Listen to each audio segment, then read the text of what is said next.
Scene opens on the ship of a merchant, Moneybags, who is being chased by the pirate Onion. Moneybags has precious cargo that is needed for his well-being, and Onion is trying to steal it, brandishing his sword menacingly. You can't take this! My family needs the money! You can rethink your decision. I'll even give you time to mull it over. What? Do ye not appreciate me fish puns?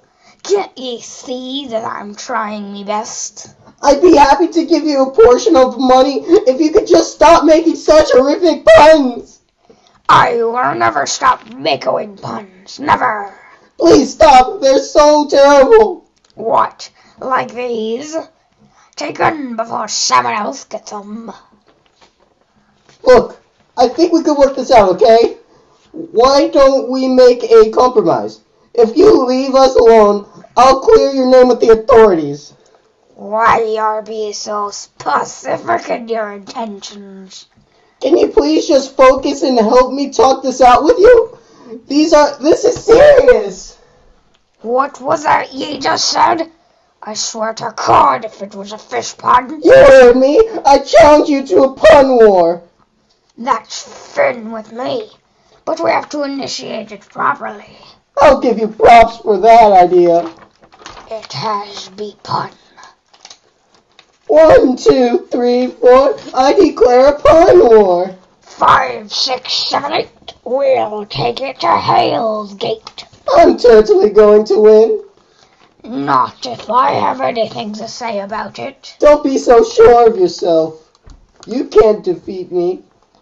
I could beat you any day. This cargo's for my family. Why are you so shellfish? I can't believe what I am hearing. Oh, you definitely knew what I said. Well, that may be true, but I'm taking your money, and you can kiss my bass. Well, you can, all I wanted was for my children to have a good life, and my wife needs this so that she can afford that nice pearl necklace she saw on the market. Sounds like a personal problem. Let me know how your children's lives turn out, and from now on, I shall be known as Punyon.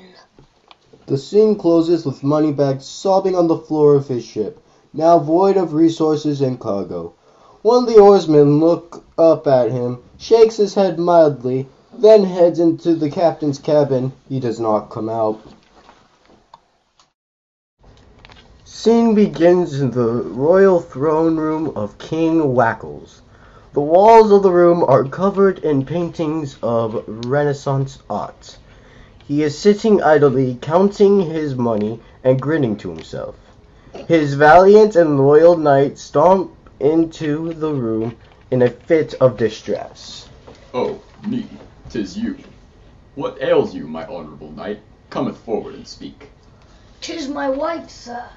She has been taken hostage by the town and is going to be burnt at the stake by dawn on the morrow, sire. But why, me? What has she done? She has done nothing but eat poorly, sire. Yet they claim she is a witch. Really? How did they come by this accusation, might I ask? Well, as I said, she eats poorly, sir, so she is lighter than a duck. Then she is a witch. But sire, you of all people should understand what troubles this will bring upon my household. It could ruin my reputation as the foremost knight of this kingdom. Could you please give me some of the money to pay her off? I don't know, good knight. The accusations seem very well-founded. But how is this valid? It is not her fault to use that light. Ah, but perhaps she used her witchcraft to make herself appear that way. She might even be charming you right now, and you wouldn't even know it. Please enlighten me. If she is lighter than a duck... Then she's a witch! What's so hard to understand about that? So, sir, is it too much to ask for 200 lira? It wouldn't be if it was your money. I can't believe you would treat me this way. After all these years I've served under your command without question, you would sell out my entire livelihood for 200 lira? Yes, and I would do it for less than that too. Consider yourself lucky that I haven't already kicked you out of my quarters. You have forsaken me. Yes. Now get out of my sight.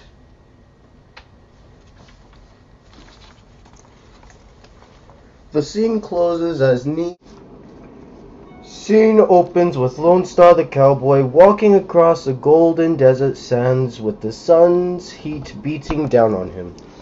The sand is completely barren except for the occasional cactus which sways in the slight wind. Lone Star looks around and then keeps walking. This won't be very good to settle on. We'll find a place soon, boy. Oh, don't talk that way. There's a place for everyone, and every horse. Must have been a mirage. Oh no, senor. I am very much real. Holy cactus, literally.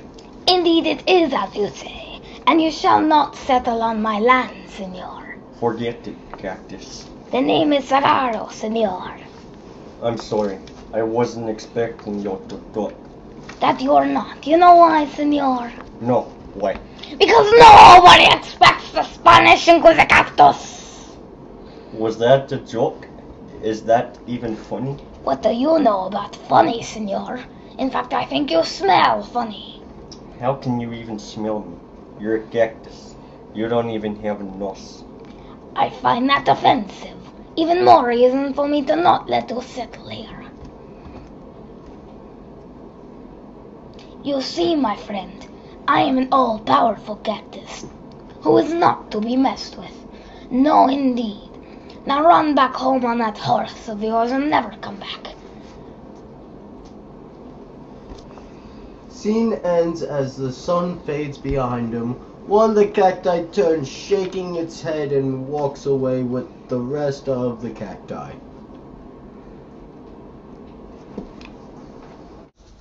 Scene opens in darkness. A lone character walks into the center of the stage. He clears his throat and begins to talk. Who am I, you ask? Who cares? I've never made anything of myself. I'm just an innocent bystander, content to stand by and watch the harm go on all around me without my lifting a finger. Always to the side, never moving towards the front lines to deal with the problem that I most likely caused. The attack of the merchant moneybags? I was there. I saw it all, but I didn't help him. I just kept pretending to be an oarsman. Now, you may ask, why was I on his ship in the first place? The honest answer is, I don't know. It seems that I just appear places where bad things are bound to happen. I guess I'm just a bad luck charm. I was also there when Nee was begging for money. Remember the king's right-hand jester? That was me. I watched and did nothing. I could have helped him, convinced the king to give him pardon, but alas, I was too full of cowardice. When Lone Star was banished from the settling lands by the Spanish cactus, I was there. I was one of them, the cacti. I even helped the cactus frighten him off. Am I a terrible person? I ask myself that a lot. Sometimes I think I am, but sometimes I think I'm just a little, well, troubled. But I just wish I could have helped them, is all. You ask again who I am? I am Dr. Who Cares. Scene closes with the lone figure walking off, shaking his head sadly.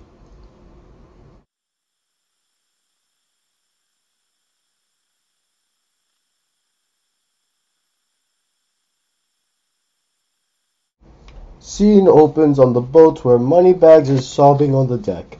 A light shimmers next to him, and he disappears with a startled look on his face. The same light appears next to Nee as he treads heavily down the street, taking him the same way. Lone Star in his home was also taken by the mysterious light. They all appear on Moneybags' boat. A tall figure emerges from the captain's cabin. Do not be startled, please. Who are you? Where are we? We seem to be on my ship, but where are all my oarsmen? Oh, don't fret. They're fine. But I need to talk with all of you. How did you take yourself here? Time machine. But anyways, I need to talk with all of you. You have all been plagued by villains who need to be stopped, but we can't fight them as you did before, because we have already seen how that worked. So, I think we'll have to pair up differently, huh? So, Nee, you can fight Pirate Punyan, Moneybags, you can take on that godforsaken cactus, and Lone Star, you deal with that king person. So, are we good? Yeah? Okay, let's go. Wait, what? Scene closes as Moneybags rights himself and stands tall, ready to oppose the cactus and his treacherous raid over the desert. He readies his sword and charges, the curtain closing around. Scene opens as Moneybags is charging down Cigaro the cactus. The cactus has a startled look in his eyes. His spines prick up. I shall harvest you and sell you for Moneybags! I've heard about you from Onion the Pirate. You're pathetic.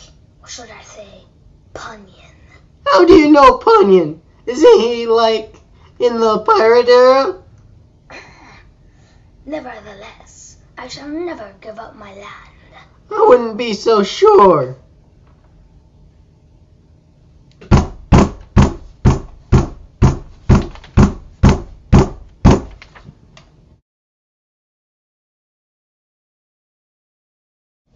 The king is mine. You think you can just run off the knight who has served your loyalty and get away with it? I do believe so. Strange outfit you are wearing. Where are you from? That is beside the point. You have wronged someone you should not have, and you shall pay. I will kill you here and now. But first, let me take a selfie. You don't have a phone! How do you know what the phone is? How do you? How do you? How do you? No, you didn't. Uh-huh. Nuh-uh. Uh-huh. Nuh-uh. Uh-huh. Nuh-uh. Nuh-uh. Uh-huh. Nuh-uh. Wait, why are we doing this? I don't know. 360 no skill. That was easy.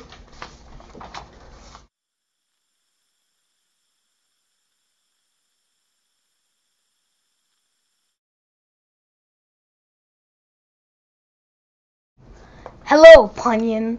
I'm glad to see that my name has stuck. But who are you exactly? I'm a friend of the merchant Moneybags, and I am also the person who will put you behind bars. Oh, but I would like to see you try.